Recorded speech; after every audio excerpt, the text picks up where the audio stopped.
Avant de plonger dans cette histoire incroyable, pensez à vous abonner à la chaîne et à activer la cloche.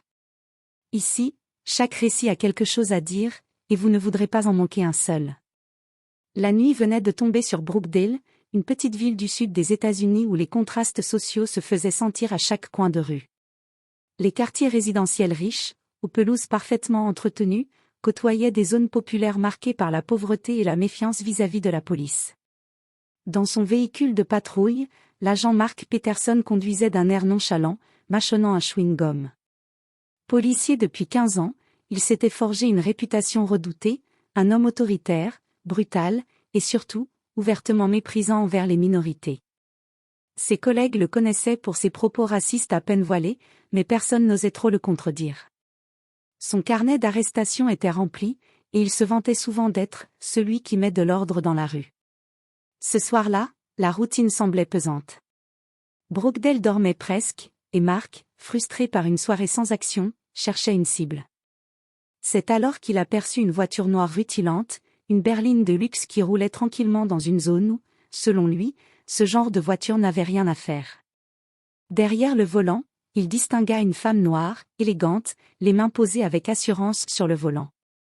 Mark sourit froidement. Voilà, enfin quelque chose d'intéressant. Sans hésiter, il activa les gyrophares, obligeant la conductrice à se ranger sur le bas-côté. La femme, calme, immobilisa son véhicule, coupa le moteur et attendit. Elle ne montra aucun signe de panique, ce qui agaça presque immédiatement Mark. Il aimait voir la peur dans les yeux de ceux qui l'arrêtaient. Mais ici, il ne lisait qu'une étrange sérénité, un contrôle total. Il sortit de sa voiture, posa une main sur son ceinturon et s'approcha d'elle, gonflant sa poitrine comme pour imposer son autorité. « Bonsoir, enfin, façon de parler. Vous savez pourquoi je vous arrête » lança-t-il d'un ton sec. La femme tourna la tête vers lui. Son regard était profond, déterminé, presque intimidant. « Non, agent.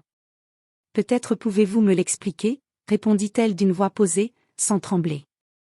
Mark serra la mâchoire. Cette assurance le dérangeait. Il préférait les excuses maladroites, les regards fuyants, les gestes apeurés. Mais elle tenait tête, sans hausser le ton, sans baisser les yeux. Une voiture comme ça, dans ce quartier ? C'est suspect. Alors, papier, permis, tout de suite. La femme ne protesta pas lentement, elle ouvrit son sac et sortit son portefeuille. Elle tendit calmement ses papiers, mais Mark ne les regarda même pas. Au fond de lui, il avait déjà décidé qu'elle n'était pas à sa place, et qu'il allait la marquer de son autorité. Ce que Mark ignorait, c'est que cette arrestation n'était pas un simple contrôle abusif. La femme qu'il venait d'arrêter n'était pas une citoyenne ordinaire. Elle s'appelait Angela Robinson, et elle occupait l'un des postes les plus redoutés par n'importe quel policier corrompu, directrice du Bureau des Affaires internes de l'État. Et ce soir-là, c'est son arrogance qui allait sceller son destin. Le gyrophare projetait ses éclats bleus et rouges sur les façades des maisons endormies. Le vrombissement du moteur de la patrouille résonnait dans la rue presque déserte. À l'intérieur de la berline noire, Angela Robinson inspira profondément, cherchant à garder son calme. Elle savait qu'elle n'avait rien fait de mal. Elle roulait à la bonne vitesse, respectait toutes les règles. Mais elle connaissait aussi trop bien ce type de policier, ceux qui cherchaient une excuse pour humilier plutôt que protéger. L'agent Mark Peterson s'avança d'un pas assuré, une lampe torche à la main, la dirigeant directement sur le visage d'Angela. « Mettez vos mains bien en évidence, là où je peux les voir » aboya-t-il, d'une voix sèche. Angela leva doucement les mains, posant les paumes sur le volant. Son visage restait impassible. « Agent, je n'ai commis aucune infraction. Puis-je savoir la raison de ce contrôle ?» Peterson claqua sa langue contre son palais. Il n'aimait pas le ton posé, presque professionnel, avec lequel elle lui parlait. « C'est moi qui pose les questions ici. Sortez vos papiers. » Tout de suite. Angela s'exécuta sans discuter. Elle ouvrit lentement son sac, sortit son portefeuille et tendit ses documents. Mais au lieu de les examiner, Mark les lui arracha des mains avec brutalité. Il jeta un coup d'œil rapide, sans lire réellement. « Angela Robinson » dit-il, comme pour mémoriser le nom. Puis il ricana. On va vérifier si c'est bien votre voiture, ça. Parce qu'une femme comme vous, dans une caisse pareille, ça ne colle pas. Angela soutint son regard. Son ton, toujours calme, était une lame froide sous une apparence douce. Agent, vos propos sont déplacés. Je vous demande de... Elle n'eut pas le temps de finir. Marc frappa du poing sur le toit de sa voiture. Silence. Ici, c'est moi qui décide de ce qui est déplacé ou pas. Sortez du véhicule, lentement. Angela défit sa ceinture et ouvrit la portière. Ses talons claquèrent doucement sur le bitume. Elle se tenait droite, digne, malgré l'attitude agressive du policier. Les mains sur le capot, ordonna-t-il. Angela obéit. Peterson s'approcha d'elle et commença une fouille sommaire, brusque et inutilement humiliante. Un couple qui promenait son chien s'arrêta plus loin, observant la scène. Puis un jeune homme sortit son téléphone pour filmer. Marc s'en aperçut. Circulez. Rien à voir ici, cria-t-il en direction du témoin. Mais l'homme ne bougea pas. Angela, elle, resta silencieuse, se contentant de fixer l'obscurité de la rue, comme si elle savait que la vérité allait bientôt éclater. Après quelques minutes, Marc lui passa les menottes, sans la moindre justification. Obstruction. Vous allez passer la nuit au poste. Peut-être que ça vous apprendra. Angela tourna lentement la tête vers lui. Son regard pénétra le sien, glacial et assuré. Agent Peterson, c'est vous qui venez de commettre une erreur irréversible. Marc ricana, persuadé d'avoir le dessus. On verra ça au commissariat. Allez, en route. Sans savoir qu'il venait d'arrêter la femme qui avait le pouvoir de détruire sa carrière d'un simple rapport. Les menottes claquèrent autour des poignets d'Angela Robinson, froide et serrée. Le métal lui entaillait légèrement la peau, mais elle ne broncha pas. Son visage restait impassible, presque serein, ce qui irritait encore plus l'agent Marc Peterson. Il voulait voir de la peur, des supplications, de la panique. Mais elle ne lui donnait rien. La scène se déroulait sous les lampadaires jaunâtres d'une rue résidentielle, et déjà plusieurs curieux s'étaient arrêtés. Les éclats des gyrophares coloraient leurs visages. Des murmures parcouraient le petit attroupement. Qu'est-ce qu'il fait? Elle n'a rien fait, je l'ai vue, elle conduisait normalement. Il exagère, c'est clair, mais avec lui, ce n'est pas nouveau. Un adolescent, smartphone en main, filmait discrètement. Marc le remarqua et s'avança, furieux. Éteins-moi ça tout de suite, gamin, ou je te colle une contravention pour obstruction. Mais le jeune ne bougea pas. C'est mon droit de filmer dans un lieu public, répliqua-t-il d'une voix tremblante mais déterminée. Angela esquissa un léger sourire, imperceptible pour Peterson, mais assez pour lui donner une étrange impression d'être observé, jugé. Vous êtes en train d'aggraver votre cas, madame.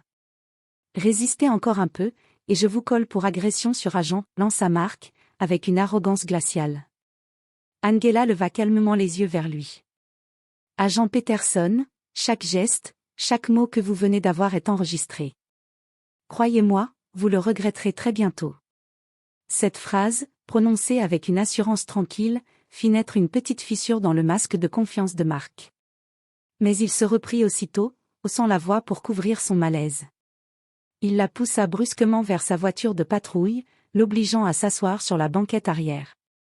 Les passants protestaient désormais plus ouvertement. C'est honteux, cria une vieille dame en pyjama, sortie de sa maison.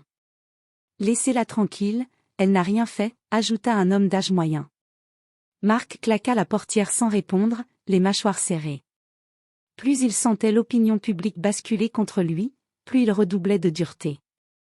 Avant de monter dans son véhicule, il s'adressa au petit attroupement. Occupez-vous de vos affaires. Cette femme a enfreint la loi, et je fais mon travail. Mais au fond de lui, une inquiétude grandissait. Ce n'était pas une arrestation ordinaire. Il le sentait. Quelque chose, dans la manière dont Angela le regardait, le dérangeait profondément. Ce n'était pas la peur, c'était l'anticipation. Comme si elle attendait ce moment. Marc s'installa au volant, jeta un dernier regard dans le rétroviseur vers sa prisonnière.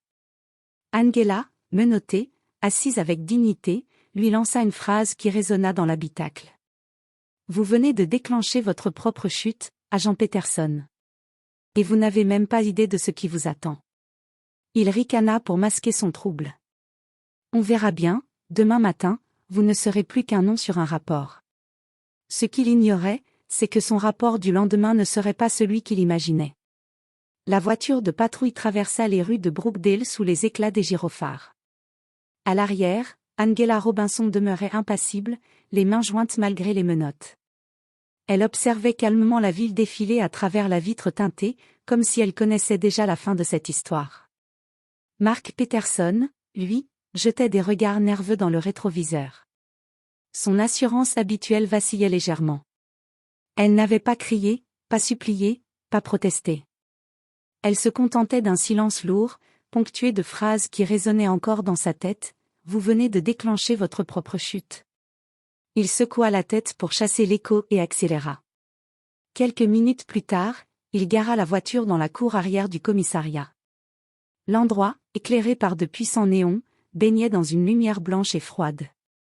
Deux jeunes recrues, Officer Clark et Officer Ramirez, fumaient une cigarette à l'entrée lorsqu'ils virent Peterson sortir de sa voiture avec une femme menottée.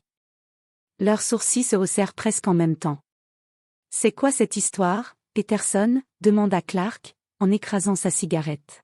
« Contrôle routier. Suspicion de véhicule volé. »« Elle a résisté, je l'ai amenée, » répondit Mark d'un ton sec. Ramirez jeta un regard à Angela. Elle ne disait rien, mais son port de tête, sa manière de marcher malgré les menottes, dégageait une dignité inhabituelle. Pas la posture d'une criminelle, mais celle de quelqu'un qui appartenait à un autre monde. Angela croisa son regard et dit doucement. « Vous saurez bientôt qui je suis, officier. Et vous comprendrez. » Mark serra les dents. « Silence. Avancez, » ordonna-t-il en la poussant vers l'intérieur. Le hall du commissariat, habituellement animé, sembla ralentir à leur arrivée. Plusieurs policiers levèrent les yeux de leur rapport, surpris de voir Peterson ramener une femme en costume élégant, les poignets liés. Des chuchotements commencèrent aussitôt à circuler. C'est alors que le sergent David Harris, un homme respecté pour son intégrité et ses 20 années de service, apparut au bout du couloir. Il s'approcha, le regard fixé sur Angela, puis sur Peterson. « Mark, tu sais qui c'est ?» demanda-t-il d'une voix grave. Peterson ricana, un peu trop fort pour son propre confort. Une suspecte qui croit que son tailleur Armani lui donne le droit de rouler dans une caisse qui n'est pas à elle. Angela, enfin, prit la parole. Sa voix, claire et assurée, coupa le silence comme une lame. « Je vous conseille de vérifier mes papiers, sergent Harris. Tout de suite. » Le sergent fronça les sourcils, prit les documents que Peterson n'avait jamais pris la peine d'examiner, et lut attentivement. Ses yeux s'écarquillèrent. Il releva la tête, l'air soudain très sérieux, et fixa Mark droit dans les yeux. « Tu as commis une grave erreur. » Peterson écarquilla les yeux, mais avant qu'il n'ait le temps de répondre, Harris ajouta. « Appelle immédiatement le capitaine Miller. » Tout de suite. Un frisson parcourut la salle. Les policiers présents échangèrent des regards lourds de sous-entendus. L'arrogance de Peterson semblait vaciller pour la première fois. Angela, elle, se tenait droite, le visage impassible, comme une reine au milieu d'un royaume qui ne savait pas encore qui lui appartenait. Le silence régnait dans le hall du commissariat. On n'entendait plus que le bourdonnement des néons au plafond et le bruit sec du ventilateur mural. L'ordre du sergent Harris avait glacé l'atmosphère. Appelle immédiatement le capitaine Miller. Mark Peterson, confus et contrarié, tenta de reprendre contenance. « Sergent, je crois que vous exagérez. C'est juste une conductrice suspecte. Pas besoin de déranger le capitaine pour ça. » Harris, les yeux rivés sur les papiers d'Angela, leva lentement la tête. Sa mâchoire était crispée, son regard tranchant. « Tu ne comprends pas, Mark ? Tu viens d'arrêter Angela Robinson. » Autour d'eux, plusieurs policiers laissèrent échapper un souffle surpris. Le nom circula à voix basse comme une onde de choc. Robinson ? Non, ça ne peut pas être elle. Tu crois que c'est vraiment ? Angela, toujours menottée, resta impassible. Elle croisa calmement les bras devant elle et ajouta, d'une voix ferme. directrice du Bureau des Affaires internes de l'État. Et je peux vous assurer que je n'oublierai aucun détail de ce qui s'est passé ce soir. Marc blêmit, ses lèvres s'entr'ouvrirent sans qu'aucun mot ne sorte. Son cœur battait à tout rompre. C'était impossible, il devait rêver. Cette femme qu'il avait humiliée, menottée, fouillée comme une criminelle, c'était elle? Avant qu'il n'ait le temps de réagir, la porte du hall s'ouvrit brutalement. Le capitaine Robert Miller, chef de la police de Brookdale, entra d'un pas rapide, suivi de 2 lieutenants. Sa stature imposante et son regard autoritaire suffisaient à réduire la pièce au silence total. Dès qu'il aperçut Angela, il s'immobilisa net. « Madame Robinson », dit-il avec une gravité respectueuse, en inclinant légèrement la tête. Puis ses yeux se tournèrent vers Peterson, et son visage se durcit immédiatement. « Mark Peterson. Qu'est-ce que vous avez fait ?» Peterson balbutia, sa voix tremblante. « Capitaine, je faisais juste mon travail. » Contrôle de routine, elle avait l'air suspecte, et... Miller l'interrompit d'un ton sec, tonitruant. « Vous venez d'arrêter et de menotter la directrice des affaires internes. Celle qui a autorité sur chaque policier de cet État, y compris vous, y compris moi. » Un silence pesant s'abattit sur la salle. Marc sentit ses jambes fléchir. Ses collègues détournaient le regard, certains secouaient la tête avec pitié. Angela, toujours droite, s'avança d'un pas, les menottes encore au poignet. Sa voix résonna dans le hall, claire et implacable. « Agent Peterson, ce soir vous n'avez pas simplement commis une erreur de jugement. Vous avez révélé votre vrai visage. Et croyez-moi, cela aura des conséquences. » Le capitaine Miller fit signe à un lieutenant de retirer immédiatement les menottes. Lorsque le cliquetis métallique libéra ses poignets, Angela frotta doucement ses mains, mais son regard restait fixé sur Peterson. Le capitaine se tourna vers Harris. « Sergent, placez l'agent Peterson en suspension provisoire immédiate. Son arme et son badge, tout de suite. » Harris hocha la tête, s'exécuta sans un mot. Marc, blême, sentit qu'un gouffre venait de s'ouvrir sous ses pieds. Tout son pouvoir, toute son arrogance, réduit en poussière en quelques minutes.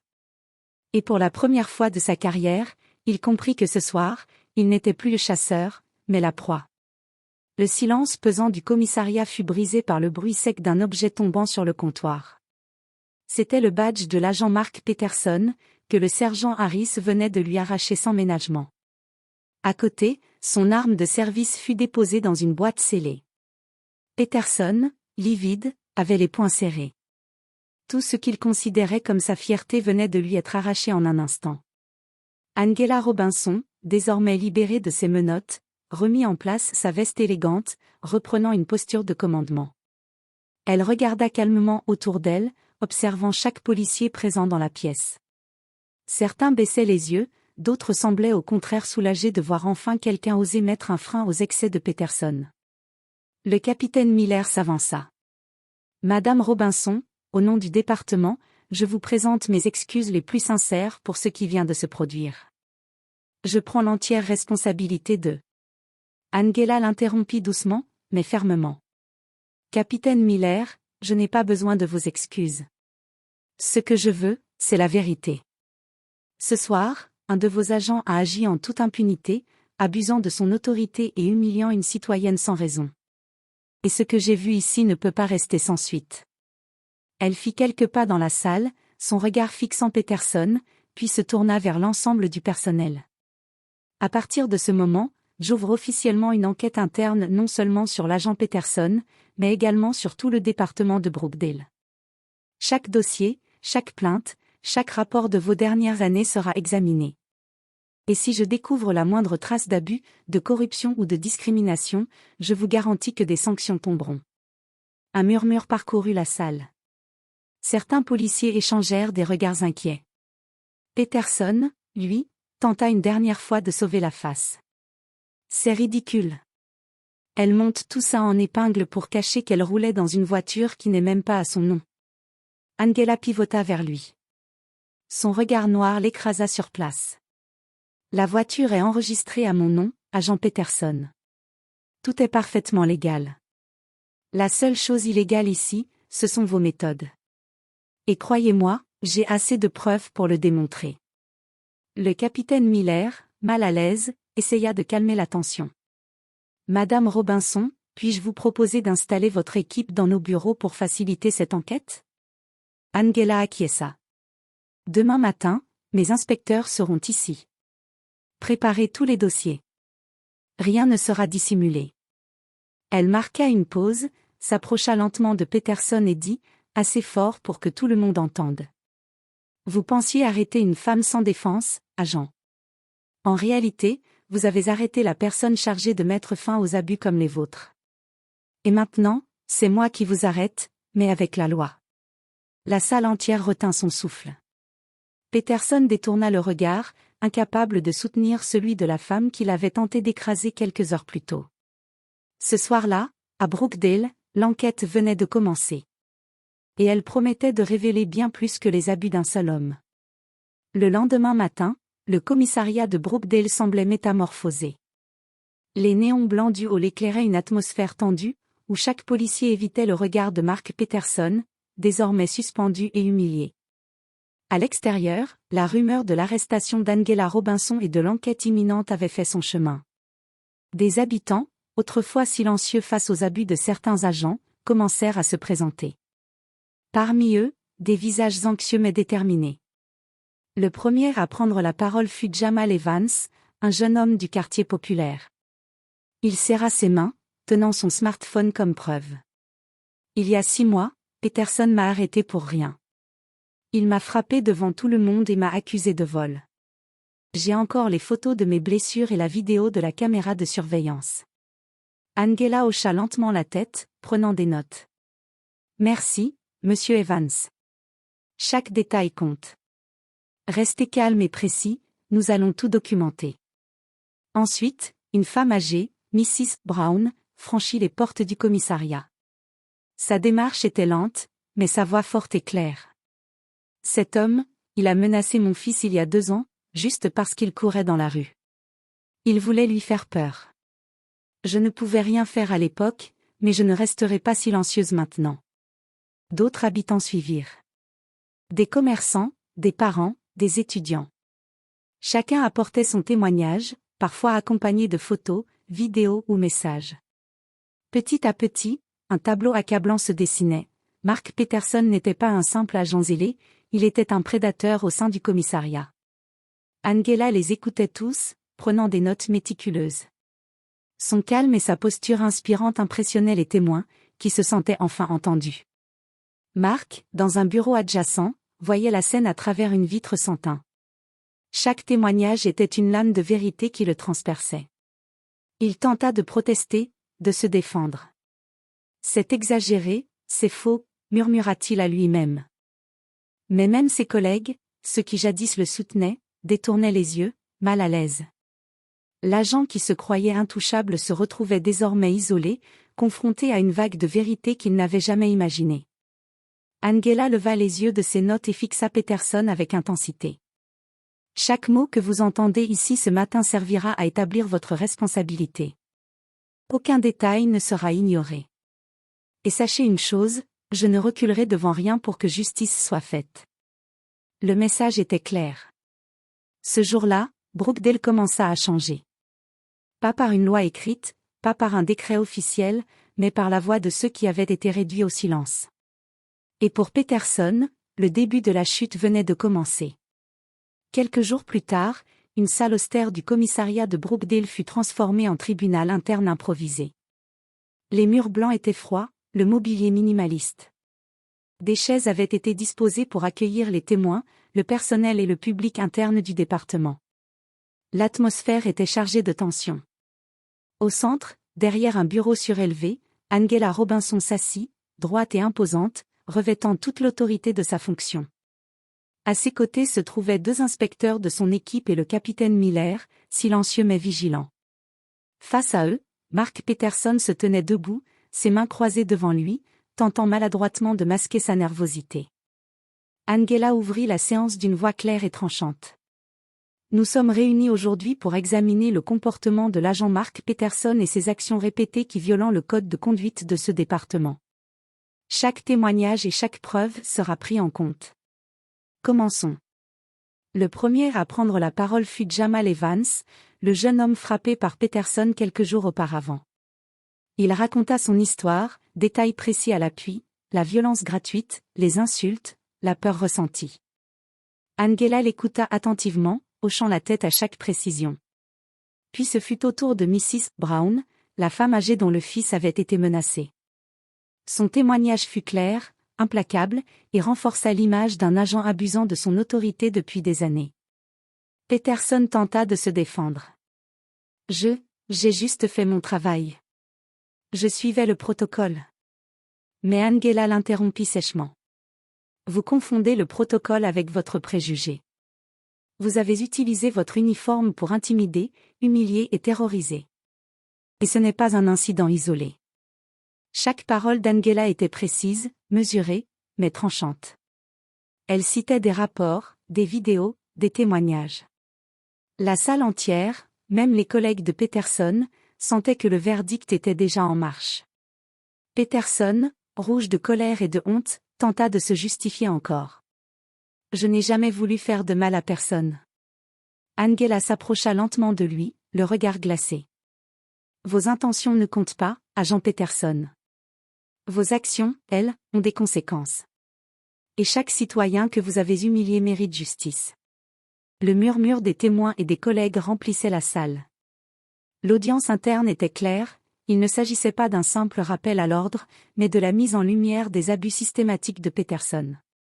À la fin de la journée, Angela annonça. Cette session est terminée pour aujourd'hui. L'enquête se poursuit, et toutes les preuves seront examinées. Agent Peterson, préparez-vous, la justice va suivre son cours, et il n'y aura aucun favoritisme.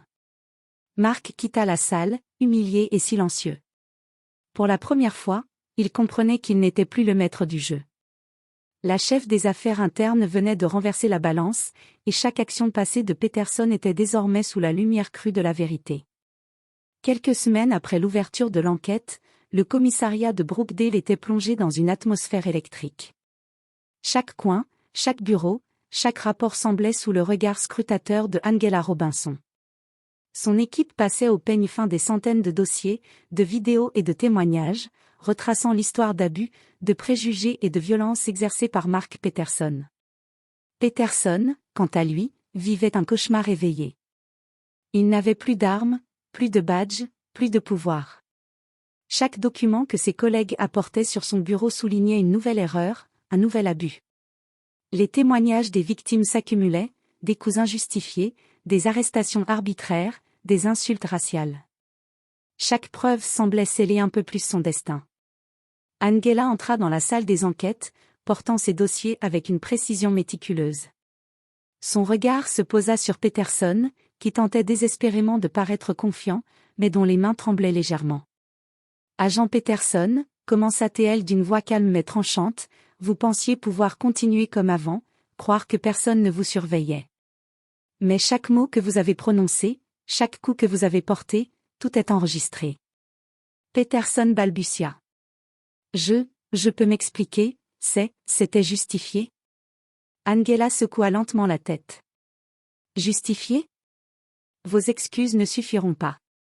Vos victimes ne veulent pas d'excuses, elles veulent justice. Et moi, je suis ici pour la leur apporter. Elle posa sur son bureau une pile de dossiers et de vidéos. Peterson les regarda avec horreur.